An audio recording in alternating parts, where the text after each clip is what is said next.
আমি যেই দিন জন্মগ্রহণ করেছিলাম ওই দিন আমার একটা নাম্বার যদি আমার থাকে বা আমার ছেলে মেয়ে যারা আছে তারা যেদিন জন্মগ্রহণ করছে তাদেরকে একটা নাম্বার তাদেরকে থাকবে, যেটা হলো আমাদের জন্ম নিবন্ধন নাম্বার, ওইটাই হবে আমার সরকারি নাম।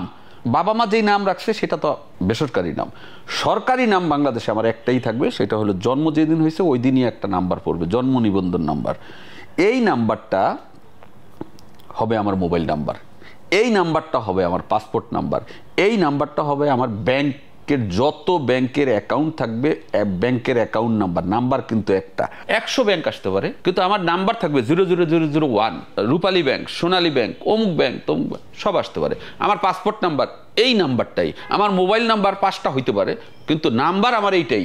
হয়তোবা মোবাইল সিমটা ভিন্ন কোম্পানির হোক, কিন্তু নাম্বার আমার একটাই, এইটাই নাম্বার। এটাতে লাভটা কি? আমি মোবাইল নাম্বার বন্ধ রাখতে পারবো না। আমি দেশ থেকে যদি কোনো খারাপ কিছু করতে চাই, মোবাইল একটা থেকে আরেকটা সিমে চলে যেতে যাই, তখন মানুষ করে কি, খারাপ কাজ করে একটা সিম থেকে আরেকটা সিমে চলে যায়, রাইট? তো সিমগুলো যখন একটা সিম থেকে আরেকটা সিমে যাব, আমার তো নাম্বার একটাই, আমার এই নাম্বার বন্ধ রাখতে পারবো না।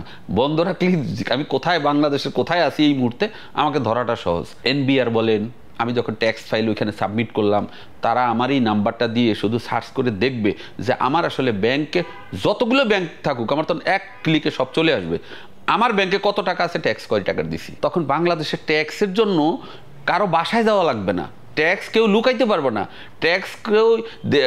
এই ট্যাক্সের টাকা মেরে দিয়ে যে আমরা দেশের বাইরে নিয়ে যাই টাকাটা, এটা আর করতে পারবে না। কারণ আমার ব্যাংকের অ্যাকাউন্ট তো আমি ট্যাক্স ফাইলে, এখন আমরা করি কি, একটা ট্যাক্স ফাইলে একটা ব্যাংকের অ্যাকাউন্ট নাম্বার দিই, বাকিগুলো নাম্বারগুলো আমরা লুকিয়ে রাখি, তাই তো? তখন তো আর এটা সম্ভব না। আমার নাম্বার তো ওই নাম্বার একটাই, জীবনের নাম্বার একটাই। তো এই এক নাম্বারে ব্যাংকের কয়টা নাম্বার আছে সব। এরপরের যেটা করতে হবে সেটা হলো বাংলাদেশ থেকে ক্যাশ টাকা উঠিয়ে দিতে হবে। ক্যাশ টাকাটা কেন উঠাইতে হবে? ক্যাশ টাকাটা উঠাইতে হবে যে আপনি ক্যাশ টাকা থাকলে ঘুষের প্রবণতাটা থাকবে।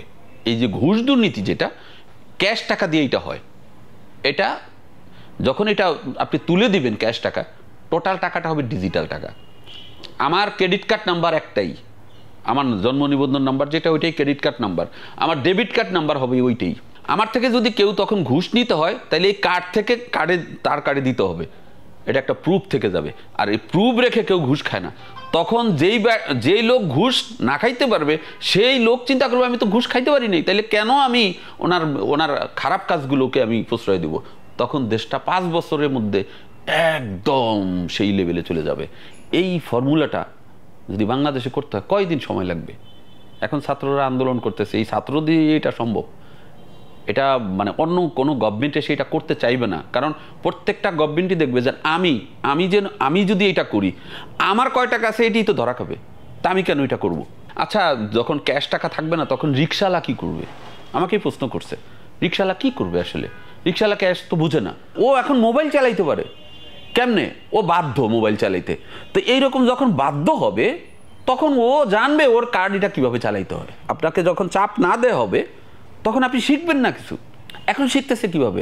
সে মোবাইল চালায়, সে ইউটিউব চালায়, সে ইন্টারনেট চালায়, রিক্সাওয়ালা বসে বসে, আমরা তো দেখি রাস্তাঘাটে। তাহলে সে কিভাবে এই কার্ডটা কিভাবে চালাইবে এটা জানবে না, সেইটাও জানবে, সেইটাও সে বুঝবে। শুধু আমাদের এটা শুরু করে দেন, দেখবেন আজকে শুরু যদি করে, যেদিন থেকে এটা হওয়ার পরে সাথে সাথে দেখবেন যে একদম বাংলাদেশ সুতার মতো সোজা হয়ে গেছে। কোনো লোক চুরি করতে পারবে না, টাকা হুন্ডি করতে পারবে না। এখন যেমন দেশের টাকা বিদেশে চলে যায়, তখন তো কোনোভাবে টাকা বিদেশে যাবে কিভাবে? টাকা বিদেশে নিতে গেলে ওই কার্ড দিতে হবে। আর এখন ক্যাশ টাকা আছে দিকে একজনের থেকে আরেকজনকে আমরা দেই, সেটাকে তারা হুন্ডি করে। কিন্তু কার্ড থেকে টাকার যখন আরেকজনের ট্রান্সফার হবে, তাহলে কার্ড নিয়ে বিদেশে যেতে হবে হুন্ডি করতে হলে। এটা হুন্ডিও হবে না, কিছুই হবে না। তা আমি এটা নিয়ে চিন্তা করছি যে আমাদের দেশটাকে 5 বছরে আমরা আসলে কোথায় নিয়ে যেতে পারি।